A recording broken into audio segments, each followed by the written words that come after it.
नमस्कार, मैं आपके साथ भारती बघेल। चलिए बुलेटिन की शुरुआत करते हैं। एडीजी जोन मेरठ के द्वारा मेरठ पुलिस लाइन में वार्षिक निरीक्षण किया गया। इस निरीक्षण के दौरान एडीजी जोन ने परेड की सलामी ग्रहण कर परेड का निरीक्षण किया।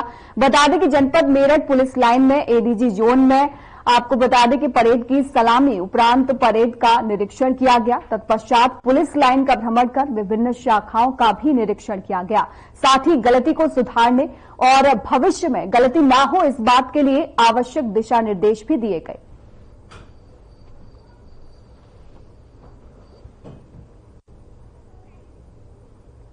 तो एडीजी ने आपको बता दें कि पुलिस लाइन का निरीक्षण किया। इसके साथ ही साथ जो कमियां वहां पर देखने को मिली उनको लेकर तमाम दिशा निर्देश जो है वो भी एडीजी के द्वारा दिए गए। वह तस्वीरें आपको साफ तौर पर मेरठ से दिखा रहे हैं, जहां पर आप देख सकते हैं किस तरीके से एडीजी जो है वो निरीक्षण करते हुए नजर आ रहे हैं। और इसके साथ ही साथ कुछ तस्वीरों में आप साफ तौर पर ये भी देख सकते हैं कि किस तरीके से वो दिशा निर्देश जो है वो भी देते हुए नजर आ रहे हैं। आपको बता दें कि जब एडीजी यहां पर पहुंचे थे तब पुलिस वालों ने उनको सलामी दी और इसके साथ ही साथ उन्होंने पूरे विभाग का निरीक्षण भी किया। लखनऊ में विश्व के मुख्य न्यायाधीशों के 25वें अंतर्राष्ट्रीय सम्मेलन का उद्घाटन मुख्यमंत्री योगी आदित्यनाथ ने किया, जहां उन्होंने कार्यक्रम को संबोधित किया। इस दौरान सीएम योगी ने क्या कुछ कहा, आपको सुनवाते हैं। विश्व के 25वें अंतर्राष्ट्रीय मुख्य न्यायाधीशों और न्यायाधीशों के सम्मेलन के आज के उद्घाटन कार्यक्रम में समारोह में उपस्थित his excellency miss Katalin Novak, ex president Hungary, his excellency mister Pakalitha Mosisili, ex prime minister Lesotho, his excellency mister Jean Henry सेन, ex PM Haiti Republic, International Court of Justice के माननीय न्यायमूर्ति श्री दलवीर भंडारी जी,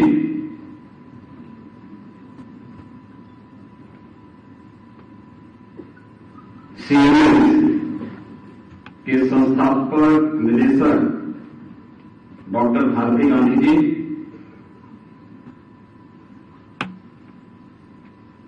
प्रबंधक CMS professor Geeta Gandhi Clinton, अध्यक्ष CMS Lucknow mister Roger Clinton और 25वें अंतर्राष्ट्रीय सम्मेलन के आज के उद्घाटन कार्यक्रम में उपस्थित दुनिया के 56 से अधिक देशों से आए थे माननीय न्यायमूर्तिगण और इस क्षेत्र के सभी विशेषज्ञगण, उपस्थित बहनों और भाइयों,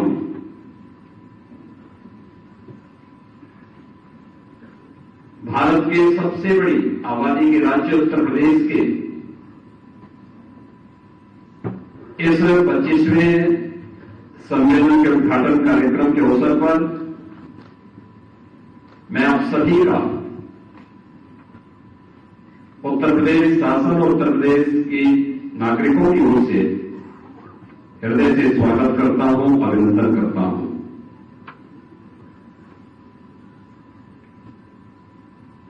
यह सम्मेलन ऐसे समय में आयोजित हो रहा है जब भारत का संविधान अंगीकार होने के अपने अमृत महोत्सव के वर्ष में प्रवेश कर रहा है। 26 नवंबर 1949 को भारत ने अपना संविधान अंगीकार किया था और 26 नवंबर 2024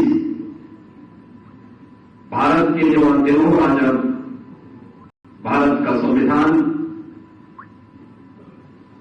अंगीकार होने का अमृत काल प्रारंभ होगा। इस अवसर पर भारत के संविधान के अनुच्छेद यानी आर्टिकल 51 पर आधारित विश्व के माननीय न्यायाधीशों और मुख्य न्यायाधीशों का यह सम्मेलन अत्यंत ही प्रेरणादायी आर्टिकल 51 की भावनाओं के अनुरूप विश्व शांति, सुरक्षा और सौहार्द की स्थापना के दृष्टि से अत्यंत महत्वपूर्ण साबित होगा। इस दृष्टि से इस पूरे आयोजन में उपस्थित आप सभी प्रतिनिधियों का मैं उत्तर प्रदेश की राजधानी लखनऊ में हृदय से स्वागत करता हूं, आप सबका अभिनंदन करता हूं।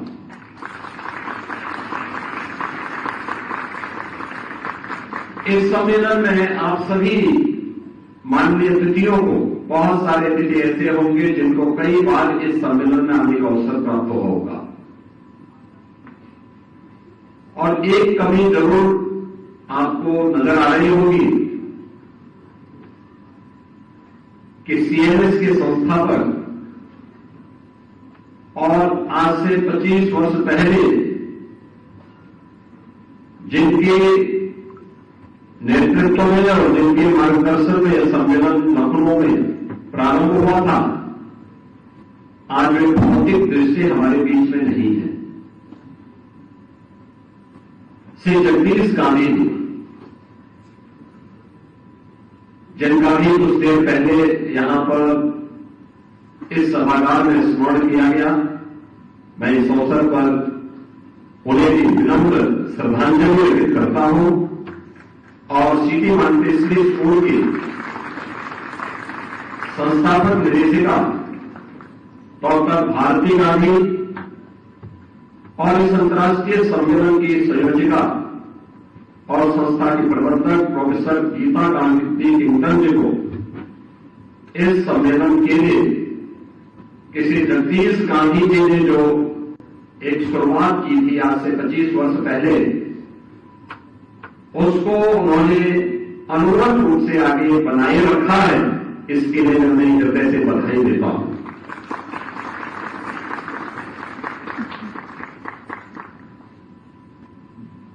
हम सब जानते हैं अभी हाल ही में प्रधानमंत्री मोदी जी ने संयुक्त राष्ट्र के समिट ऑफ द फ्यूचर को संबोधित करते हुए दुनिया के राष्ट्राध्यक्षों का एक आह्वान किया। उन्होंने बहुत महत्वपूर्ण बातें वहां पर कही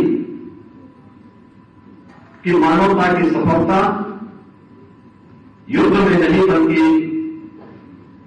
सामूहिक शक्ति में निहित है। भारत मानता है कि युद्ध से किसी समस्या का समाधान नहीं निकलता है। समस्या का समाधान भारत के संविधान के अनुच्छेद 51 की भावनाओं के अनुरूप आपसी बातचीत से ही निकाला जा सकता है। इसमें कोई संदेह नहीं कि आज युद्ध एवं आतंकवाद का दंश झेल रहे विश्व के 2.5 अरब बच्चे और आने वाली पीढ़ी को सुरक्षित करने की आवश्यकता है। हमारी नैतिक जिम्मेदारी है कि हम उनके लिए विरासत में एक सुरक्षित समाज छोड़ जाएं। ऐसे में दुनिया भर के सभी देशों के राष्ट्र प्रमुखों से मेरा आग्रह है कि वे सभी एक मंच पर आकर भावी पीढ़ी को सुंदर, स्वच्छ और भय रहित समाज उपलब्ध कराने में अपना महत्वपूर्ण एवं सख्त योगदान अवश्य दें। प्रधानमंत्री मोदी जी का यह वक्तव्य संयुक्त राष्ट्र संघ के समिट ऑफ द फ्यूचर में एक अत्यंत ही मार्मिक और विश्व शांति की दृष्टि मील का पत्थर साबित होने वाला वक्तव्य है। और आज जब यहां पर दुनिया भर के प्रतिनिधि उन भावनाओं के प्रति आग्रही बन करके जब इस समिट का हिस्सा बन रहे हैं, उन स्थितियों में मुझे आप सबको भारत के संविधान की आर्टिकल 51 की उन भावनाओं की ओर भी ध्यान आकर्षित अवश्य करना है, जो भारत के संविधान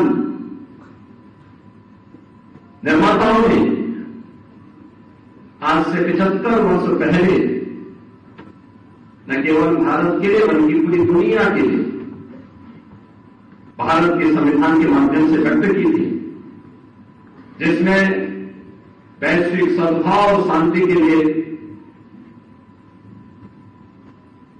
विश्व कल्याण में सकारात्मक योगदान देने की दृष्टि से भारत की ओर धारणाएं निहित हैं।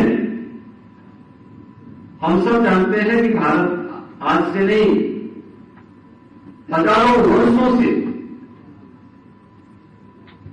भारत का भाव रहा है। वह भाव जो आज भी भारत के अंदर या विश्व मानवता के सामने जब भी संकट आया, तब भारत ने उन भावनाओं को विश्व मानवता के कल्याण के लिए उस रूप में व्यक्त किया। अयम निज प्रोनीति गणना अनुचिंतान उदार चरिता नाम तो वसुधैव कुटुंबकम, यानी पूरी दुनिया एक परिवार है। इस भाव के साथ जोड़ने की भारत की इस भावना को आज भी भारत का संविधान उसी चीज से आगे बढ़ाता है। और यह आपसी सहयोग, शांति और सामंजस्यपूर्ण सहअस्तित्व पर एक दूसरे का जीवन निर्भर करता है। इसकी पुरजोर वकालत भी भारत का संविधान करता है। यह विशेष रूप से विश्व शांति के प्रति भारत की प्रतिबद्धता का प्रतीक भी, जो सम्मानजनक अंतर्राष्ट्रीय संबंधों को विकसित करने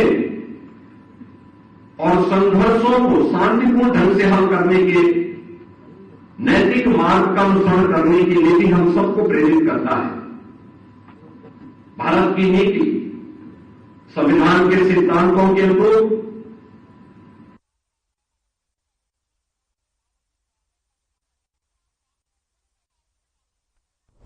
यूपी के सीएम योगी आदित्यनाथ ने कहा कि यह गर्व का क्षण है कि 140 महिलाओं को वन रक्षक के रूप में भर्ती किया गया है, जो महिला प्रतिनिधित्व बढ़ाने के हमारे लक्ष्य की दिशा में एक सराहनीय कदम है। पर्यावरण संबंधी मुद्दे, विशेष रूप से ग्लोबल वार्मिंग, आज दुनिया के लिए एक बड़ी चिंता का विषय है। हीट वेव, बाढ़ और सूखे जैसी ये चुनौतियां मानवीय क्रियाओं और वैज्ञानिक प्रगति से उत्पन्न होती हैं, जो पृथ्वी की जैव विविधता को प्रभावित करती हैं। उत्तर प्रदेश वन विभाग को 701 नए वन दरोगा प्राप्त हो रहे हैं। इससे पहले सितंबर 2024 में 647 वन रक्षक वन विभाग को प्राप्त हुए थे। इतनी बड़ी संख्या में नियुक्ति के कारण वन विभाग में विभिन्न स्तर पर जो गैप था उसको पूरा करने में मदद मिलेगी। मैं इस चयन के लिए अधिमत सेवा चयन आयोग के दल को धन्यवाद देते हुए आप सभी को, आपके अभिभावकों को वन दरोगा के रूप में नियुक्ति पत्र प्राप्त होने पर हृदय से बधाई देता हूं।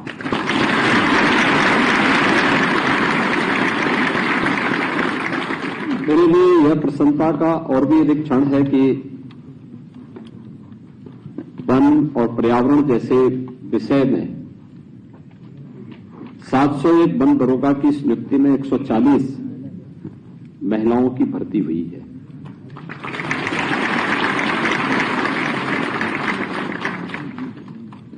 यानी ये दिखाता है कि हम लोगों ने जो एक लक्ष्य तय किया था कि 20% भर्ती महिलाओं की होनी चाहिए, लगभग उसके आसपास हम लोग इस भर्ती को उसके साथ जोड़ने में सफलता में प्राप्त हो रही है। आज का जो इस जीव सृष्टि के लिए सबसे बड़ा चैलेंज है वह पर्यावरण बन चुका है। दुनिया चिंतित है, देश का भी हर वह व्यक्ति चिंतित है जो पर्यावरण के बारे में, जीव सृष्टि के बारे में, उसके उज्जवल भविष्य के बारे में थोड़ी भी सकारात्मक भाव रखता है, तो वह वर्तमान के उस परिदृश्य से चिंतित है जो वर्तमान में हम सबके सामने एक चुनौती के रूप में है। ग्लोबल वार्मिंग पूरी दुनिया के लिए एक चुनौती है, लेकिन ये कहीं और से नहीं आया। अनियोजित और अवैज्ञानिक विकास के पथ पर बढ़ने का दुष्परिणाम आज मनुष्य ने ही अपने लिए समस्या के रूप में देखा है और उसको झेल रहा है। कहीं अतिवृष्टि है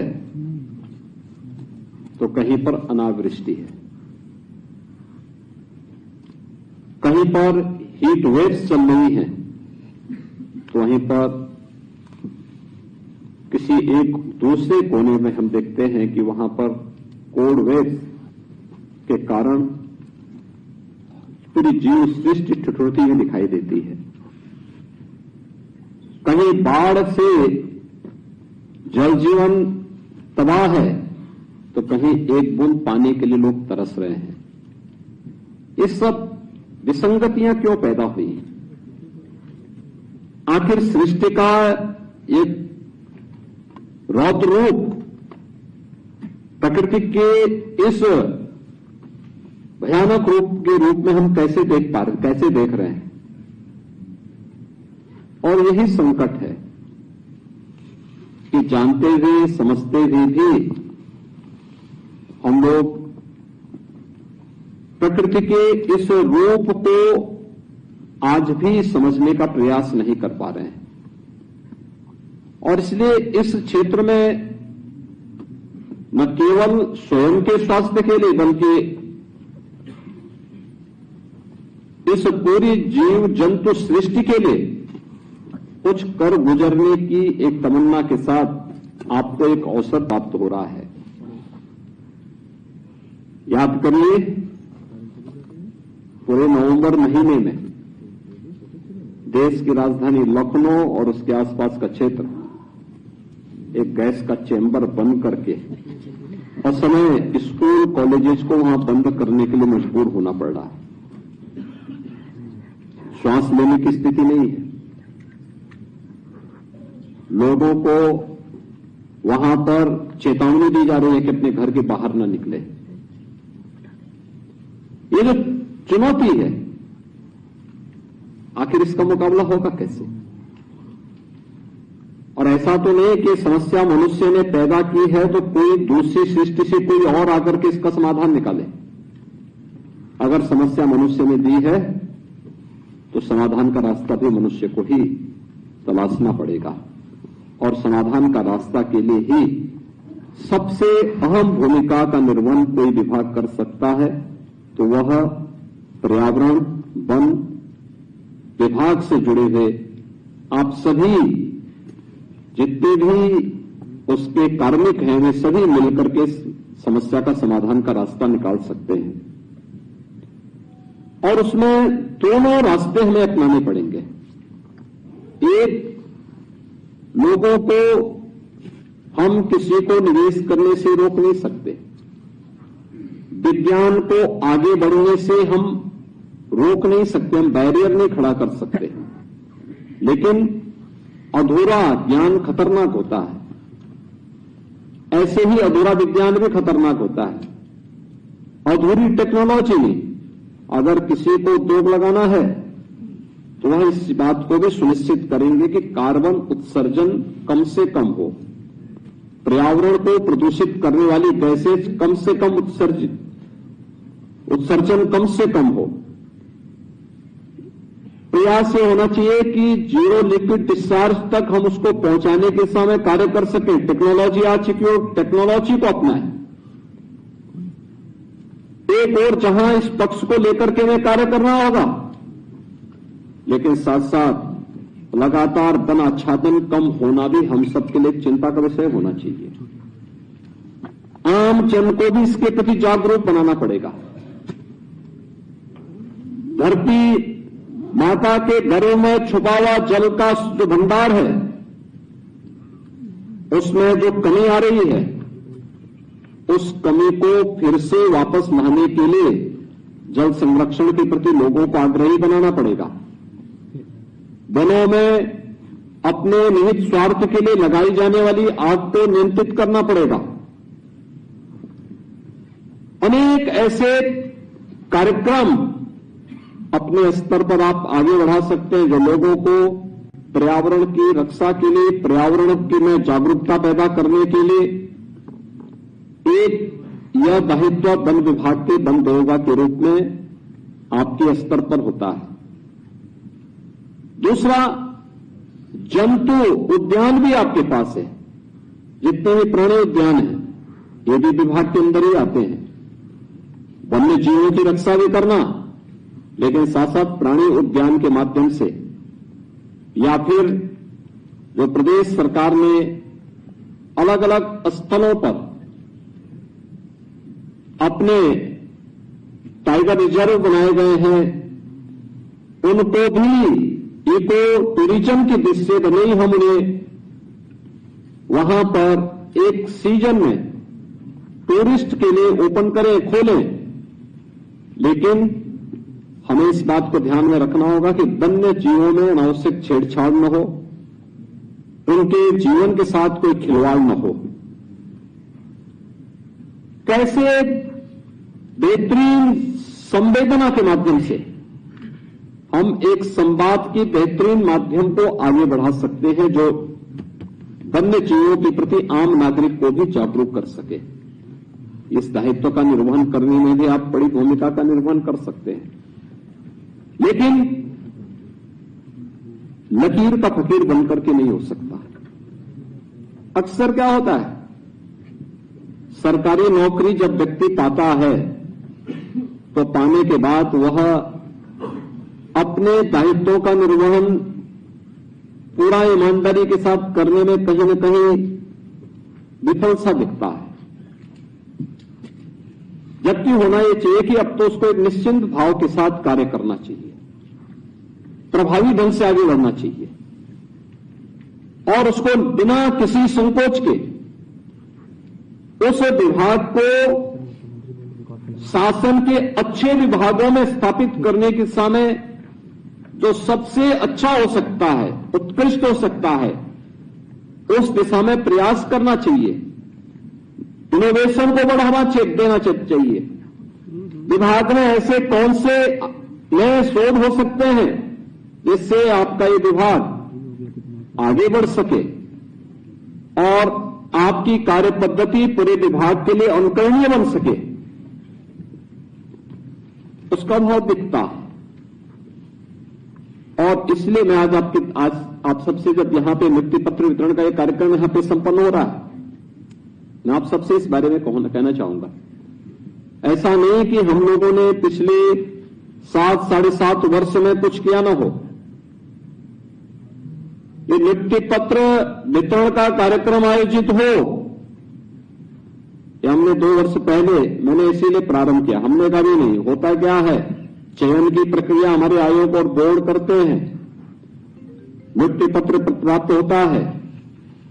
सरकार का काम केवल एक वहां पर बैंक की तरह हो जाता है कि सरकार केवल पैसा भेजती, बाकी उसका किसी से कोई संवाद नहीं होता। तो कम से कम एक बार तो संवाद हो, जब वह नियुक्ति पत्र प्राप्त करके शासन की व्यवस्था का हिस्सा बन रहा है, उस समय हम बता सकेंगे कि हमारी लक्ष्मण रेखा है और हमें इससे आगे कितनी दूरी तक कैसे अच्छा कार्य करके दिखाना है। इस दृष्टि से कार्यक्रम होने चाहिए और इसी दृष्टि से सरकार बनते ही 2017 में हम लोगों ने सभी आयोग और बोर्डों को बहुत स्पष्ट रूप से कहा था कि भाई याद रखना, नियुक्ति की प्रक्रिया में उसकी शुचिता, उसकी पारदर्शिता में किसी प्रकार का कोई खोट कहीं नजर नहीं आना चाहिए और जो भी जिस भी स्तर पर लापरवाही होगी वहां पर जवाबदेही भी सुनिश्चित होगी। और उसका परिणाम है कि गत 7.5 वर्ष के अंदर। फिलहाल इस बुलेटिन में इतना ही। नमस्कार।